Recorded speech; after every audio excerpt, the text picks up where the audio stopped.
Welcome back! We made it!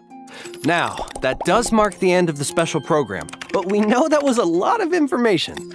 It feels kind of impossible to take it all in at once, and I doubt I'm alone in feeling a bit overwhelmed. Yeah, the special program team thought that might be the case. So, that brings us to our second job here today. In this segment, we'll go over the main takeaways from today's special program, so travelers have a quick and concise overview of what to expect in version Luna 1. All right, I'm ready to summarize. Okay, let's start with nod-krai itself. Right. So, like the devs mentioned, nod-krai lies on the edge of Teyvat and is more susceptible to abyssal invasion because of it. In fact, the whole region was once a wasteland because of these clashes with the abyss. But the merchants of nod-krai chose to rebuild from the ruins, and that is how Nasha Town came to be, which should be the first place travelers end up after venturing into nod-krai. And just like we talked about at the beginning of the program, the moon is a major aspect of the song of the Welkin Moon as a whole. Under the influence of the moonlight, nod-krai is filled with an ancient kind of elemental energy known as kuvaki. Yeah, and it looks like this power is indispensable to almost every facet of life in nod-krai. That's right, and some people can even wield kuvaki for themselves. These characters have moon wheels, which are different from visions because their power comes from Teyvat's 3 moons. Pretty cool. And, with the power of kuvaki, certain nod-krai characters can trigger unique lunar reactions. Exactly. Enefa introduced Lunar Charged in version 5.8, and Lauma will introduce another new reaction, Lunar Bloom. That's right. Lauma is the moon chanter of the Frost Moon Scions, which does make her a very important figure in the tribe. She's the one her people look to for leadership and guidance. As for her abilities, she can communicate with animals and transform into a deer. Plus, in combat, her Dendro Moon Wheel allows her to convert bloom reactions into lunar bloom reactions. Her elemental skill can decrease enemies' dendro and hydro resistance. Holding her skill consumes verdant dew, which is created when team members trigger lunar bloom reactions, and grants her stacks of moonsong. Then, with her elemental burst, Lauma consumes her stacks of moonsong to increase bloom reaction damage. Sounds like she's a great support for Lunar Bloom teams. Next, let's take a quick look at Flint's. In terms of first impressions, Flint's comes off as a polite, dignified lightkeeper with an almost aristocratic air to him. Of course, as a member of the Lightkeepers, Flint's fights for the safety of nod-krai, using the ancient power of his lantern to fend off the wild hunt. In battle, Flint's elemental skill infuses his normal attacks with electro damage that cannot be overridden. Casting his skill again will trigger a special elemental burst that deals lunar charge damage to enemies. And without needing to satisfy any conditions, his normal elemental burst can directly deal lunar charge damage to opponents. Which does make him a strong addition to lunar charge teams. Let's go! Alright, let's move on to the last character coming in the new version. Aino, from the Clink Clank Krumkaki craft shop, right? Yup, Aino is Enefa's creator and the owner of the workshop. She's also a genius inventor. The massive cannon in Nasha Town used to fend off the wild hunt is her creation. Cool. But even geniuses have things they're not so good at. And for Aino, well, that's housework. So Enefa takes care of that for her. That's nice. In battle, Aino's elemental skill allows her to use a gadget to launch forward, dealing AoE hydro damage to surrounding enemies. Then, with her elemental burst, Aino summons a water-spraying mechanism that periodically deals hydro damage to opponents. Whoa, you can't forget the most important thing. All right.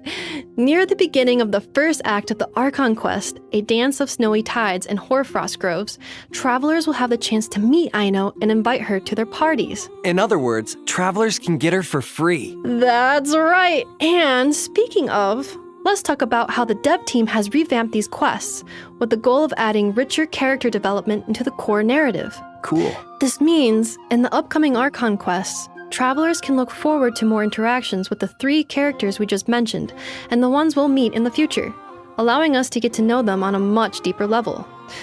Version Luna 1 is also bringing new content to the open world. Travelers will have the chance to help the new characters, Flint's, Lauma, and Aino, build meeting points in nod-krai. At these meeting points, you can chat with characters whenever you feel like it, and learn more about their lives by progressing certain events. Yeah, it's kind of like Traveler's Tales, but a little more fleshed out. Now, the Damselette is another highly anticipated character. I'm sure many travelers have already picked up on her close connection to the moon. And travelers will get to meet her very soon. After venturing to Hisi Island in the upcoming Archon quest, travelers will encounter the Damselette at a special time and place. In this place, you can chat with her, accept commissions from her, and receive her gifts. Definitely something to look forward to. Now, let's give a quick refresher on the upcoming event wishes. In the first half of version Luna 1, travelers can look forward to event wishes from Lauma and Nahida, as well as a Sumeru-centered chronicled wish banner. And in the second half of the version, we'll have event wishes for Flint's and Yelan. In addition, Aino will receive a drop rate boost on the second half banners, so don't miss out if you're interested. Alright, now let's talk anniversary rewards and system optimizations. Starting with anniversary rewards. Travelers will receive 1,600 Primo Gems in their in-game mailbox, along with a new robot kitten pet, aww, an in-game two-person lounge, and a variety of enhancement materials. There will also be a login event where travelers can earn a total of 10 intertwined fates, along with other rewards like resin and mora by logging in for 7 days in a row. And, of course, travelers will get to choose a standard 5-star character of their choice.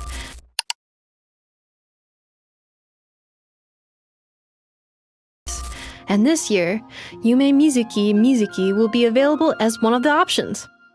There's also the free Aino obtainable through the Archon quest. So, that's 2 new characters travelers can add to their roster for free. And finally, initial top-up bonuses will be reset after the version update. Now, let's check out the optimizations coming in the new version. Let's do it. First up are a few optimizations that should improve the adventuring experience. Adventure XP gained from exploration is being significantly increased. For example, collecting oculi will now grant adventure XP. More tips will be added to characters' trial run stages. Yeah, and there are also a few optimizations geared towards veteran travelers. Starting in version Luna 1, travelers will be able to obtain harvestable materials from the Battle Pass, making it easier to build and level characters. The devs have also expanded the number of team lineups that can be saved, making it easier to have a team ready for any scenario. There's also a big change coming to the artifact system. After obtaining a 3 substat artifact, travelers will be able to check the hidden 4th substat, which should make it a lot easier to decide if an artifact has raising potential. In addition, travelers will now be able to directly consume 40 original resin to claim rewards, and the recipe for crafting condensed resin will now cost 60 original resin. All in all, this should give travelers a break from constant crystal fly farming. Wow. Of course, these are just some of the optimizations coming in version Luna 1. More information will be available across Genshin Impact's official accounts. Next up, let's go over a few perks coming in the new version. First, when a new 5-star character or weapon receives a drop rate boost, the corresponding talent ascension material and weapon ascension material domains will be open every day for the next 7 days. Second, on top of the free standard 5-star, travelers will also receive materials to raise that character to level 60. And here's another major piece of news.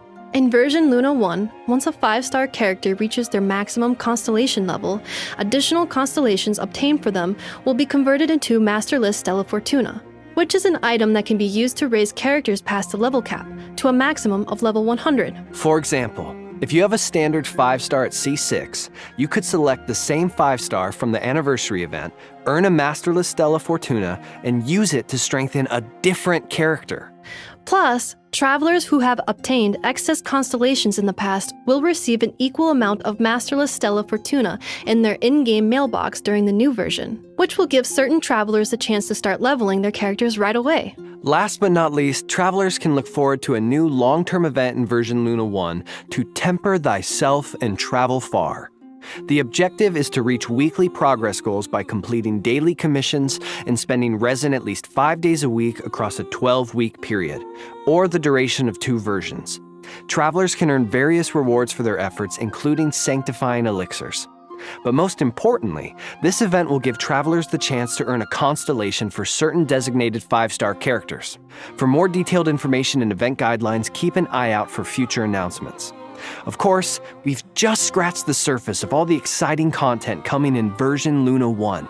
There's so much more to discover in-game, so be sure to check it out when the update goes live. Thanks for sticking with us, travelers. Thanks, everyone, and happy adventuring in nod-krai. See you there!